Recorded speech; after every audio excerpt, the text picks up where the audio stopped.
welcome to Parasorting.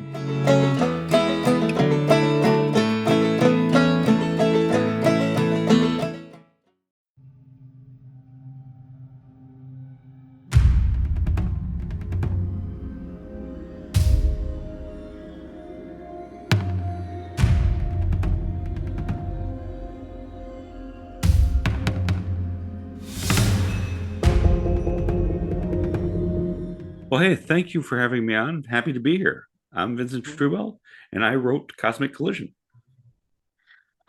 So why don't you tell us what inspired you to write this book?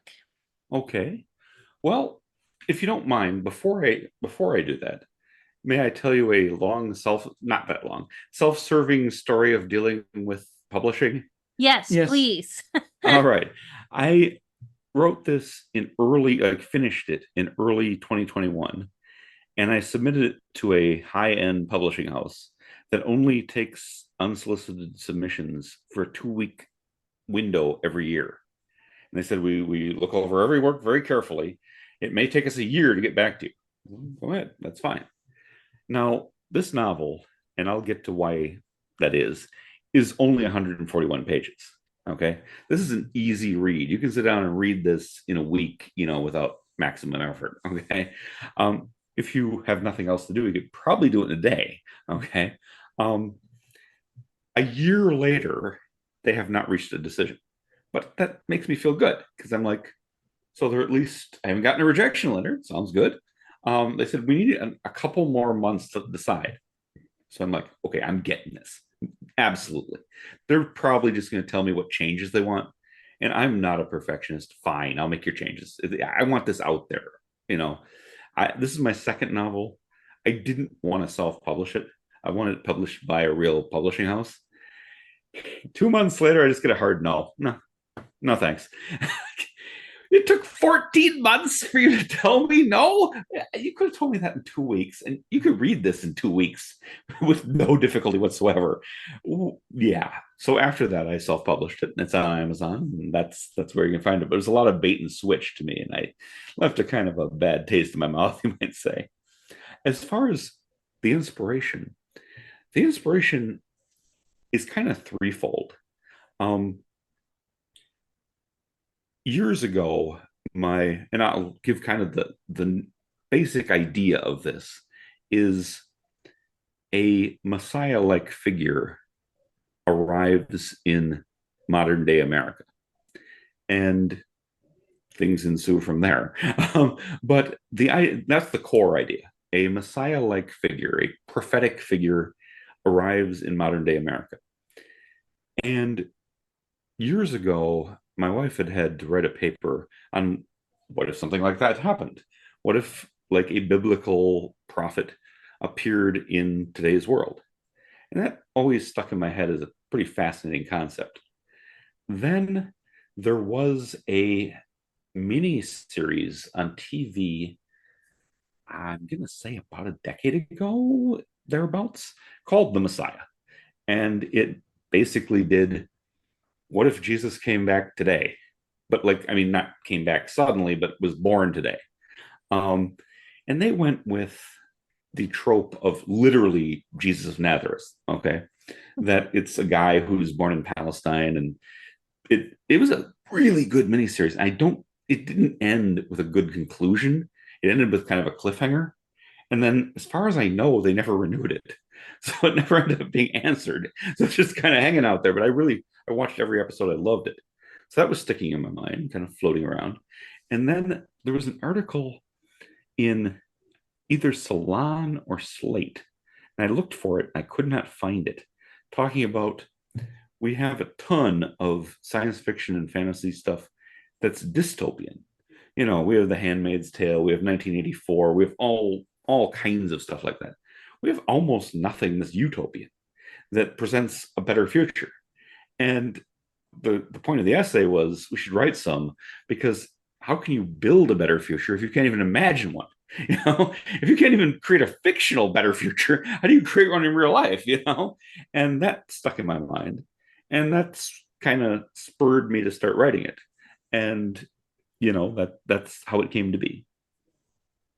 It's interesting that that article said that because I read old sci-fi. A lot of the old sci-fi is utopian. Like, oh Oh, God, am I yes. gonna can't remember the name of it. There's one so weird, and it's one that other people he ended up in another world. Oh God, I can't remember. But like it's We I used want to to have a say it was lot of it. like 40s, 50s, 30s, 90s, somewhere in there. There's a lot of utopian stuff in that. Really weird, like furry blue aliens, but it's all utopian. Yeah. Yes, at one point in time, we had hoped that science or aliens or something would drastically improve the world. And we've kind of given up on that and gotten, bitter and cynical, like nothing can improve the world. I'm thinking of about 100 years ago, this guy wrote, and that, yeah, this is really well researched on my part. This guy wrote this thing, but it was called Looking Backwards.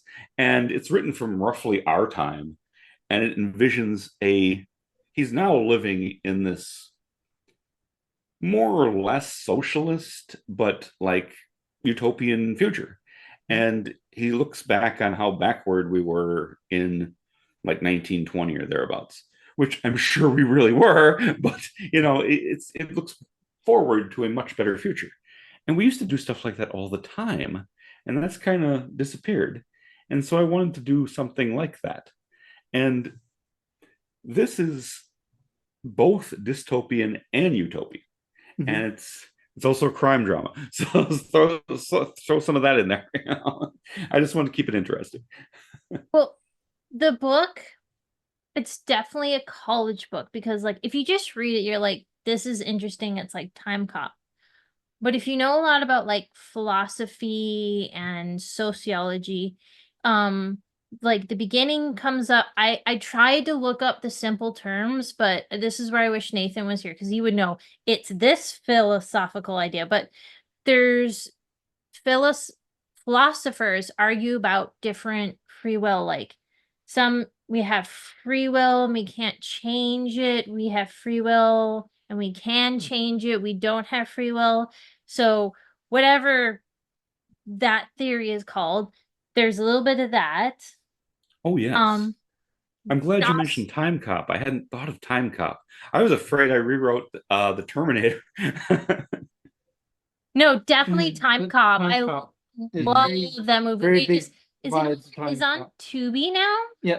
Yeah, I think it's on Tubi now. We saw that once. I have to watch it. There's also they released Quest 2, which is another terrible Von Damme movie that we're gonna watch. So very excited for that.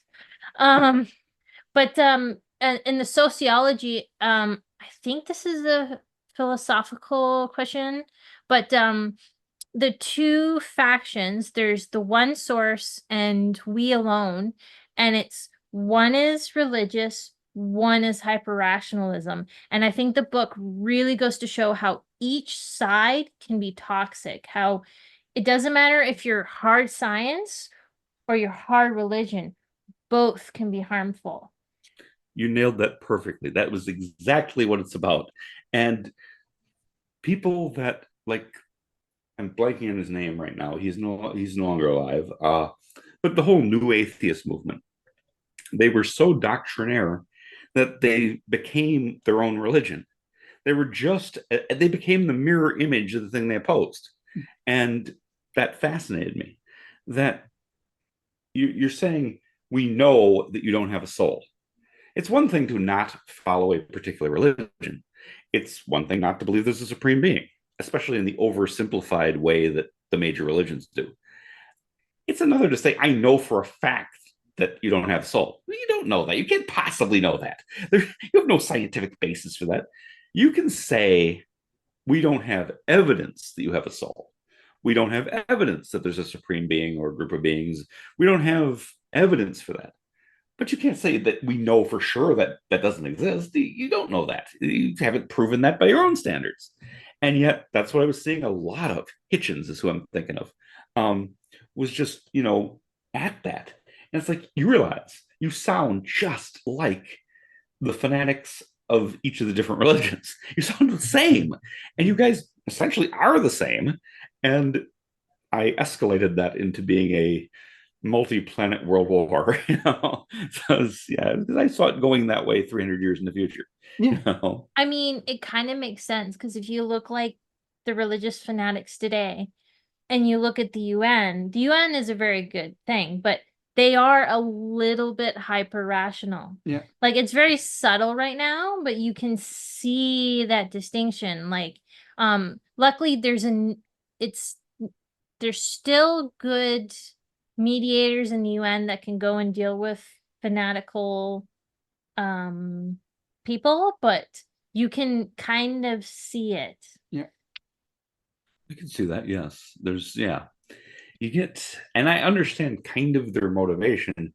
If you spend all your days dealing with people who are killing each other over faith issues, basically, um, which often isn't really about that. Often it's really about finances or land or something along those much more mundane lines, Mhm. but it's definitely in that language 1000%. I mean, just turn on the news about Gaza and everything else. And there's a real shortage of good guys in that. You know, Yeah. there's, and everybody seems to be fanatical. It might bias you to being against religion in the first place, Yeah. but I think that if we can be a little more open minded, I think there is a spiritually questing part of the human consciousness that needs something that isn't just weights and measures, facts and figures. And that's not going away. That's part of human nature. And if we can, okay, everybody slowly set the guns down and talk about this stuff, and have the kind of freedom of religion that we have in, well, countries like the US and Canada, we'll be a lot better off, in the big picture at all. Absolutely. True. But yeah, you Um, nailed it. That's what it's about.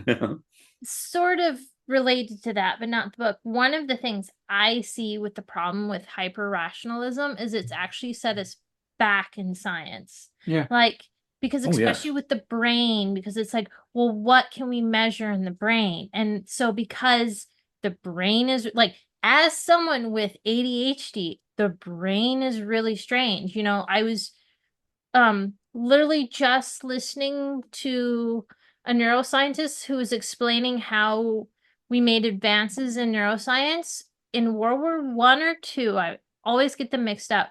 Our bullets got smaller, Yeah. so they would get Huge. shot in the head, but the bullet was so small they didn't know it. So they had these Wow. little like lines of brain damage, and they would go to this doctor, and they would be like, you know, I see this person every day. I know I should know this person, but I can't put a name to it. And so when they would pass away, they would allow him to dissect the brain, and he found Bullet fragments and bullets. yeah. And Very so like specific areas. Yeah.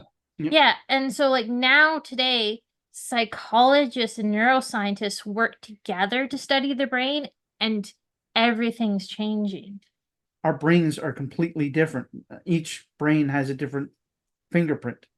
Yeah, and it's how like when you're thinking hyper rationalism, that's really hard to write down. It's like Yeah. no, excuse me, another example is there's a neuroscientist who's trying to use certain brain patterns to decide the difference between coma patients. And it's like Wow. that's like you can't, there's no way that they can just measure that with brain waves. There's been some very interesting cases, and I read about this in 14 Times from the UK. Um, there have been people who were born with some severe medical conditions where, to be blunt, they didn't have a brain. But yet some of them could walk and talk and function, at least to a certain level. And they're asking, well, where the hell was their consciousness? Because they didn't have anything like the brains that we have. Yeah. And they it appears, nobody knows the answer to this one, but it appears that somehow their consciousness was located in their brainstem and spinal fluid, which shouldn't really be possible, but that seems to be what happened. And so, yes, there's still so much unknown out there. And yeah, you're right. Hyper-rationalism does not help that. It's not the right tool for the job because it doesn't cover a lot of things. And it doesn't, and I'll throw this out there for what it's worth, but psychology can only help you with stuff that happened roughly since your birth. But if you live before, you might have things hanging over into the next life. In fact, and this is just my belief, and I can't prove it, but I believe many people have, including myself, have baggage not from their childhood. I mean, sure, that too, but from their previous lives, and that hasn't been resolved, and it's still there. And it's awfully hard to get counseling for stuff that happened before you were born, like decades before you were born. It, one of my most powerful experiences in my life was having a flashback to World War II, where I believe that I died. And it was, really intense. And as a 12-year-old boy, there's no reason, I wasn't even, like a really into World War II or something, but it hit me hard at a air show reenactment. And it was a reenactment, all right. And I realized that I had been there and, that I had died there. And that, good luck bringing that up with anybody in the professional medical community. That doesn't really go very far. That's interesting, but there's nothing we're going to do about that. But it did affect the rest of my life. It's affected my current life, this one. And that's the thing. And I don't feel that the new atheist toolbox really addresses that at all. That's Well, you're right on that. when people deny things that are affecting you, it doesn't help the situation to say, well, you can't have had that experience because you didn't live then. But yes, you can, because yes, you remember it and you felt it and you're still dealing with it. You have PTSD from that situation. That doesn't it. You have PTSD from that situation. It can't be discounted just because you weren't born then. Mm-hmm. And Or it shouldn't. A lot of the fears I had growing up totally related to that situation. And a lot of the interests I had, a lot of everything. I didn't come here when I was a newborn. I was not brand new. I can say that for sure, absolutely. And I think that's true for a lot of people. I don't like to make everybody, because I don't know about everybody, but I know a lot of people, that makes sense to me. So yeah. This is not my first novel, it's my second. My first, which is, I looked it up and is still available on Amazon, came out in 2016, and that was Reap the Whirlwind. And that's a very violent crime drama. It's not paranormal. Still, you should buy it. But seriously, it's very modern day Count of Monte Cristo revenge novel. Think Mel Gibson's Payback, and it's kind of like that. And there's a lot of violence, and I've been even reluctant to kind of hype it too much because I wrote it in 2016, and a lot of things hadn't happened then. I don't want to, encourage anybody to do anything terrible. Don't do anything terrible. At the same time, I don't believe reading my brilliant piece of literature is going to make you do anything you weren't going to do anyway. I heavily do not think that's what's going to happen. Interestingly, that story, which is about a Black female police officer who is run off the force for not participating in the cover up. I believe it was stolen. Okay. It became the TV show Rebel. Now, I can't prove that, but I did send it to like 35 publishing places and got 35 rejection letters. And then the show Rebel popped up for a season. I'm like, wait, that's what I wrote. What the? And I know that in the music business, for example, that's a thing. Mhm. Some bands and some studios will invite unknown musicians to give us your best original work, and then they never hear back from them, and then later some top 40 bands playing their best original work. And that happens, and I believe it happened to me. Of course I can't prove that, but that is my theory.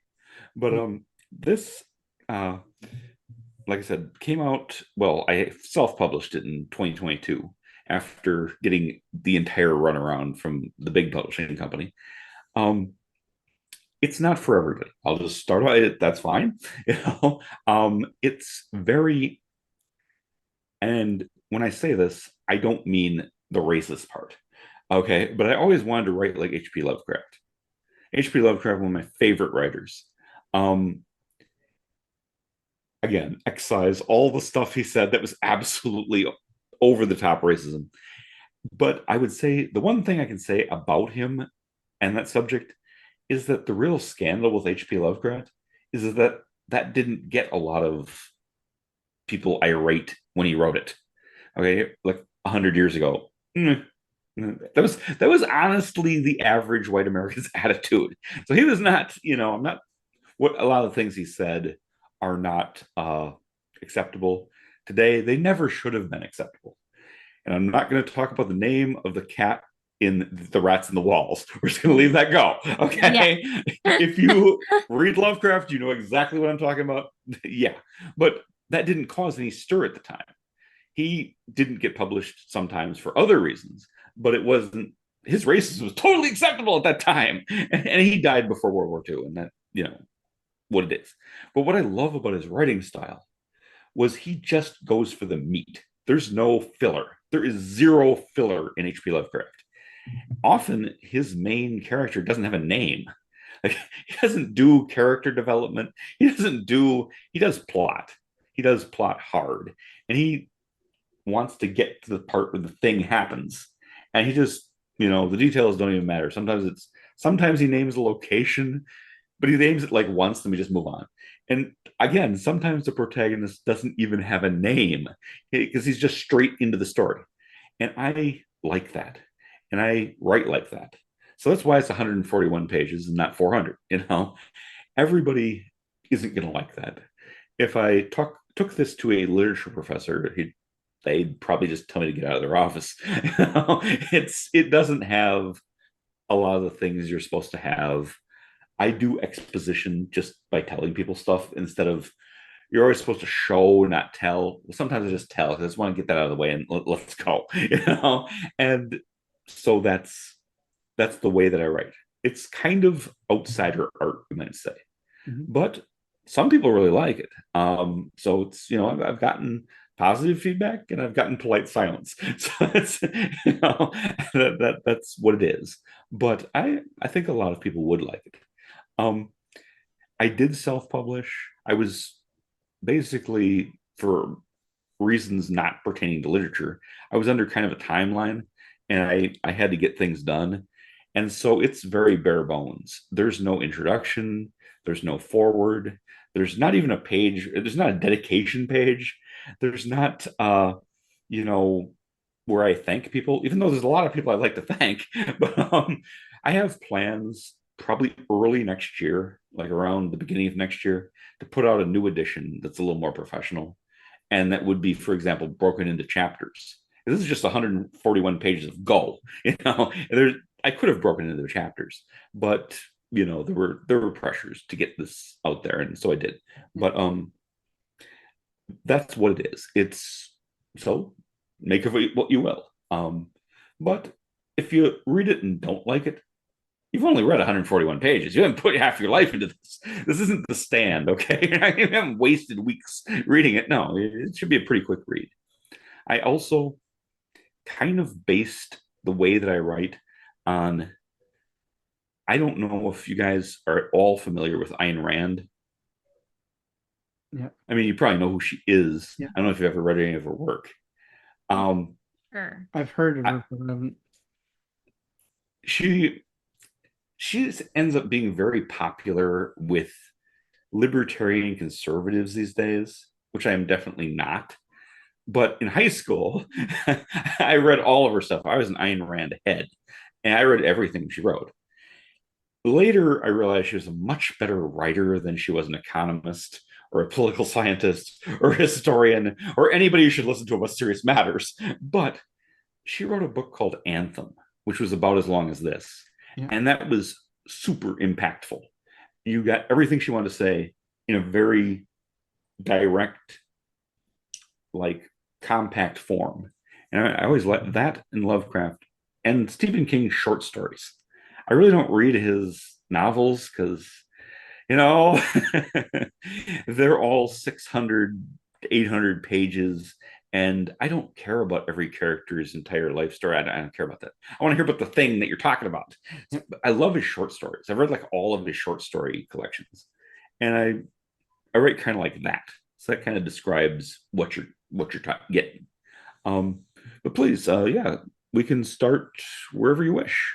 So I just want to say, like, when you read the book, it's not like The Dark Tower or like Dune.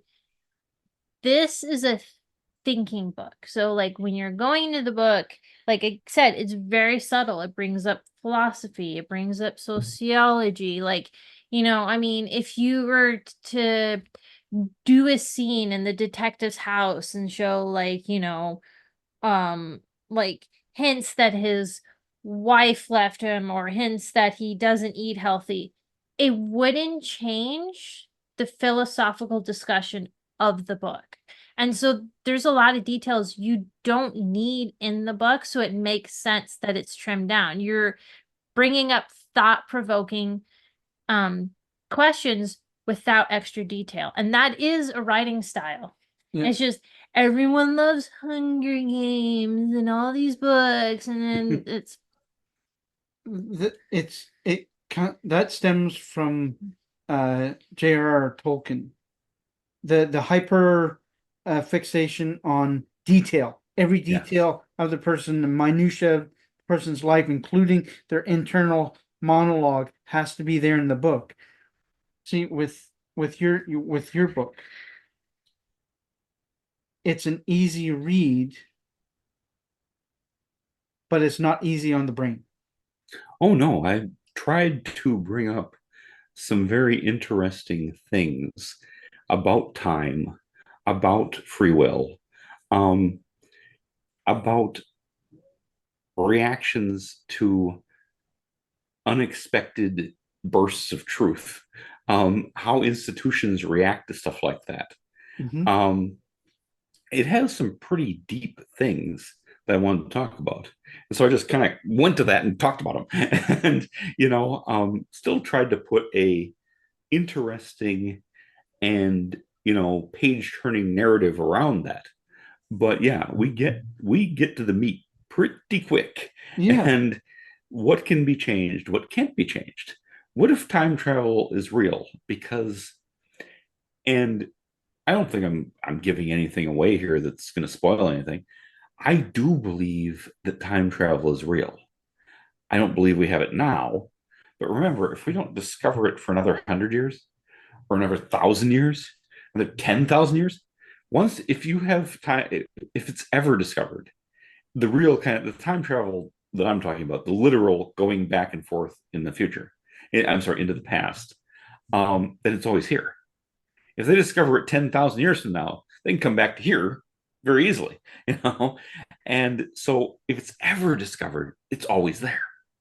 And I'm a little bit of a nut about the Mandela effect, which plays a big role in this. And one, I hate that they call it the Mandela effect. I don't believe Nelson Mandela was ever affected by I don't believe anybody. I can tell you this: nobody in South Africa ever thought he was dead. Okay, everybody in South Africa knew he was very much alive. Okay, it's just that Americans and people in other countries don't really follow African politics very well. And good luck if you want to, because the news outlets there are, the outlets that an American or Canadian can access to find out what's going on in Africa are really limited. Um, you just don't get the news unless something huge happens. And it's called the Mandela effect because when Nelson Mandela became president of South Africa and was released from prison and became president in 1994, a lot of people thought that he'd already died in prison. And that became the name for people having memories that differ with the official record. The problem is, I have a very logical explanation, a very mundane explanation for that. There was up to the late 80s, Americans didn't really care that much about South Africa. In the late 80s, the movie Cry Freedom came out, starring Denzel Washington as a anti-apartheid activist who is murdered in prison by the police. The problem is, people think of that, and they think of Nelson Mandela, and they think Nelson Mandela was murdered in prison. Denzel was playing a different guy, a real person. His story was based on Steve Biko, who was very much that. He was an anti-apartheid activist. He was killed in prison, but he's a different person than Nelson Mandela. Okay. They're two completely separate individuals, but people get it crossed in their mind if they have paid zero attention to this issue, which honestly, the average American pretty much paid zero attention to it, right? And so they would remember that he got killed in prison or died in prison, but that's not that. No South African thought that. Black, white, any side of anything, nobody thought he was dead. And then what happened, he came out and he became president, and all of history continued. I hate that it's called that because I don't think it affected him. I think it always affects things at the margins. Like, I'm doing a lot of talking. Please feel free to jump in anytime. I was just going to say the one that I experienced is I lived in Indiana, so going to the Statue of Liberty was not a class trip. But I remember teachers talking about taking kids to inside the torch. Like, it was a very normal thing to go up into the torch. And I remember talking about how there's no elevator in the torch, there's stairs and all this stuff. Apparently there was a terrorist attack in the late 1800s or early 1900s, and they shut the torch down since then. But I remember, like, in the 90s saying, like, oh yeah, I've been in the torch. That's not... I'm pretty sure the Statue of Liberty torch was shut down a while ago. And I remember those stories too. And I know the incident you're talking about because there was a bombing right around the time of World War One, maybe a little earlier, but right around the time of World War One. And they did shut things down for a while. I do remember people saying that they had been on trips and they'd gone up into the torch. I totally remember those. And yes, that's one. I didn't know that until now. I didn't know that was okay. My big one is, and again, this shows how marginal it is, but I had a lot of Fruit of the Loom t-shirts. Okay. And the Fruit of the Loom emblem had the cornucopia, the horn of plenty, out from which the grapes and all the fruit come. I remember that. I know that. And yet I can't find one that has the horn on it. My daughter said, I grew up with your t-shirts having that horn of plenty on it. And she said, why would I ask you? She's now 24. So she's like, why would I ask you as a kid what a cornucopia is? How would I have ever heard of a cornucopia if I'd never seen one? Why would I ask you what's that thing? And yet nobody can find a t-shirt that has that on it. It does not exist in our world. it's just fruit. And I'm just like, I know that's not true, but but I have nothing to prove it. I can't find one. I should have one laying around, and then no, it's not there. No, I can't think of any others right now, but I remember one that you talk about. Sinbad. Yeah, is it Mm-hmm. Shazam? Yeah. I remember Shazam. it as Sinbad. Yes. And it wasn't. Okay, because I have ADHD, when I was growing up, I had this thing where I would obsess over certain movies and Mhm. watch them endlessly. And Sinbad was one of the movies I was obsessed with. So I watched that like at least once a week. It was not Shazam. Shaq. It was not Shazam Shaq. I starring had no, no idea who exactly. Shaq was when I was growing up. Well, as it happens, and I think I've mentioned it to you guys, Sinbad, who was the genie in Shazam, which I have not seen, but he comes from a small town in Michigan called Benton Harbor. He's the only famous person from there, period. Okay. He's not somebody else, it's him. And my wife comes from that same town. So she knows who the hell Sinbad is. Okay. It's, and he doesn't in any way resemble Shaq. He just does not. No. Nobody, I don't care who you are, is going to confuse those two guys. No. Okay. And Shaq was in a, it's not gonna, it didn't get robbed of an Academy Award. Let me put it like that. He was in a so movie called Kazam, but nobody who's seen Shazam starring Sinbad thinks they're the same thing. Nobody thinks that. And both my wife and my daughter have seen Shazam starring Sinbad, and they Yeah. have very clear memory of that. Now, I have clear memory of that. Yeah, okay. yeah, I have ADHD, so when you're a kid, you don't know how to stim or like relax.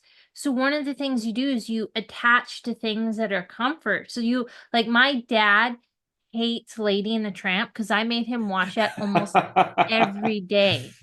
And that's an ADHD thing. It's like it's my comfort thing. I want to sit on the couch and watch my comfort thing. So like I watch Shazam a lot. And I don't And remember Shaq. no, you would never confuse one with the other. They're just totally different. And the odd part is that the Sinbad's still very much alive, and he denies he was ever in that movie. Which I don't think he's playing around with anybody, considering some of the crap that he admits to being in. I wouldn't, if he was in it, I think he'd claim that. But I think there has been a change made, and it's always marginal things. It's not who's the president. There's too many. I'll get to that in just a second. But it's always marginal things. But like he denies that any such movie ever existed. In today's world, he's right. We can't find a copy. You cannot find a copy anywhere in any format. Now, I think part of that, and I touch on this in the book, is the observer effect, which I'm not going to pretend to fully understand quantum physics. No, I pretty much maxed out on, chemistry in entry level college, but I do understand enough to know that, like Schrodinger's cat, you change the behavior of particles when you observe them.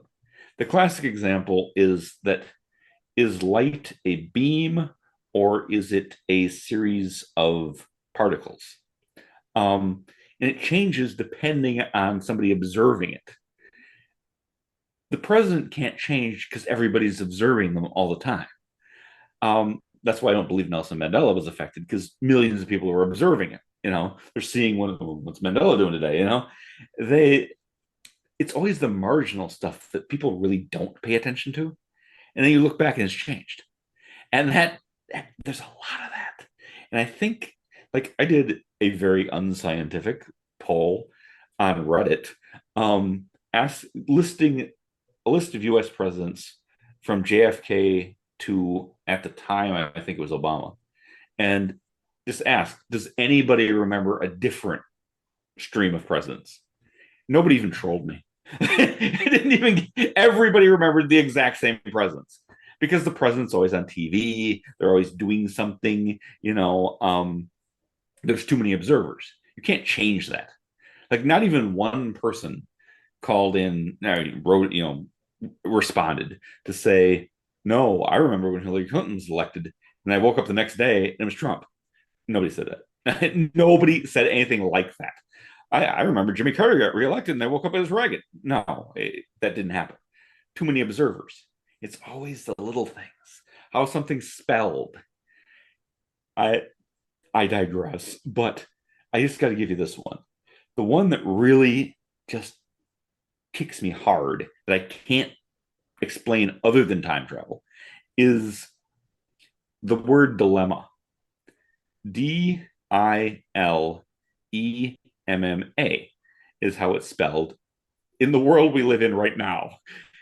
But I remember having to remember it as a spelling word with a silent N. Yeah. That it was DILEMNA.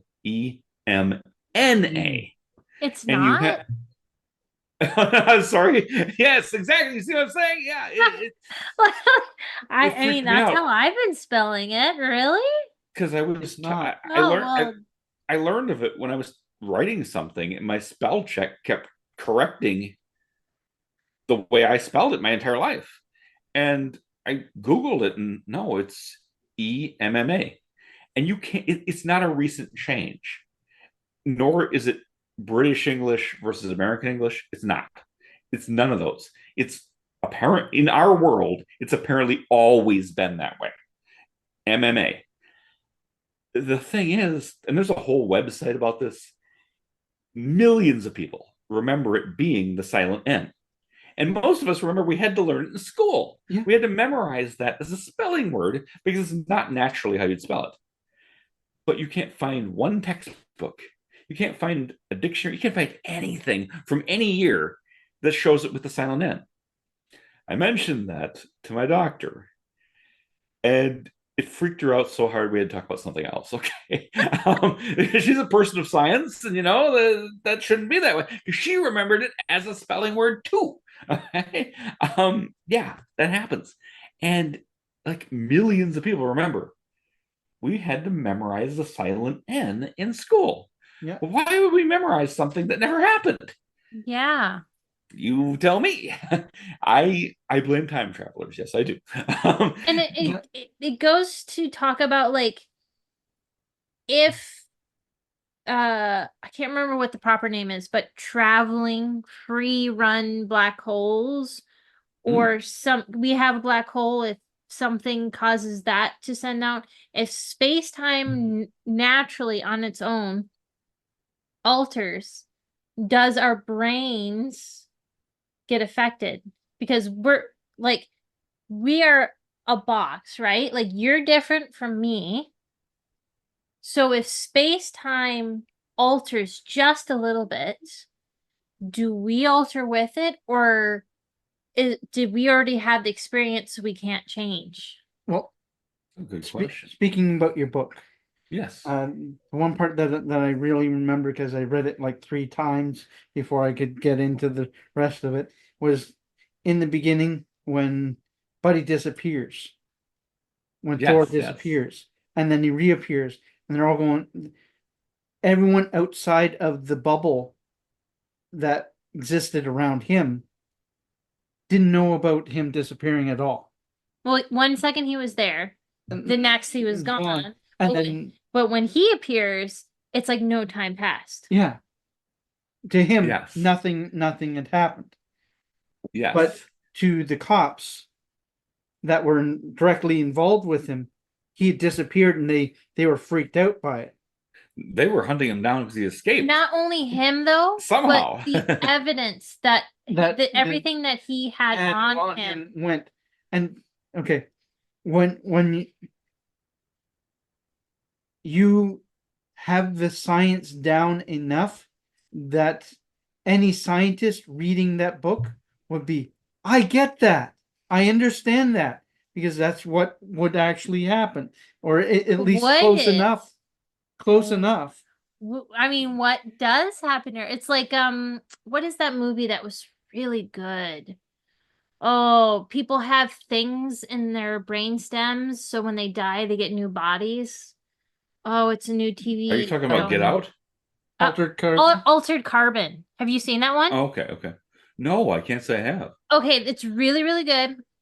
Is it Altered Netflix? Carbon. I'll have to check it out. It's the Netflix, yes. I think it might be a Netflix, but they have these like computer Okay. discs in their brainstem. So when you die, that computer disc is taken out and given a new body. And then, of course, if you're a millionaire, you can have a clone. If you're not, you get what you get. Like there's a really sad scene with the Oh boy. family that their little kid passed away. So they get Mhm. the government sponsored body. So their like 7-year-old is now a 40-year-old man. Oh boy. Yeah, so Wow. it's really good sci-fi action, but it talks a lot about the philosophy of death and consciousness and stuff. And it really brings up, you know, these people that freeze themselves when they come back. Are they coming back as new people? Or are they See, That's an interesting question. see, Many years ago, I read a sci-fi short story, and I wish I could credit it. I just don't know who it was. It was a long time ago, but it talked about cryogenics and people that freeze themselves. And in the future, which would probably be like now, they figure out a way to unthaw them and have them come back to life, and they're all inhabited by other spirits. And the other spirits, who are mostly aliens, have in they're aliens, but they're not physical aliens. They're alien spirits. Have found, oh, this is some great hosts. We could just move right in here. And when they unthaw them, ta-da! So none of the people that come back are acting like they used to, because they're not them anymore. They're just the body was just a vehicle. And well, you left your vehicle unlocked and somebody else climbed in. And guess what? You got carjacked, okay?